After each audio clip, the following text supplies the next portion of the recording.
Akalar, assalomu alaykum. Shashlik qilgani joy qidirib yurgan bo'lsanglar, parranda yonidan juda zo'r joy topib qo'ydim. Bu safar narxi arzonroq. Bu yerda hammasi yozilgan. 11 dan 5 gacha biz mana shu palatkani 80 mingga oldik. Bitta xonasi bo'ladi, konditsioner, ventilyator, hamma sharoiti bor. Men ko'rpa to'shab olasizlar kerak bo'lsa. Bu yerda tapchani bor. Akalar, shashlik boshlab qo'ydik, kelaverasizlar. Tapchani bor. Xo'p, bu yerda esa atmosferani qaranglar. Stress yozadigan joy. Iloji bo'lsa 5-xonani olinglar, dengizga ham yaqinroq bo'ladi.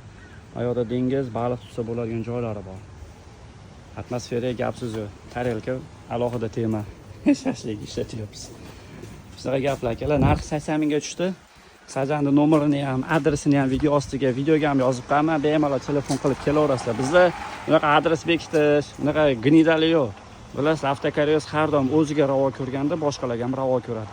Maza qilinglar, yozda shunaqa hordiq bilan, do'stlar bilan yoki oilaviy kelib dam olib ketinglar akalar. Joningiz sog' bo'lsin.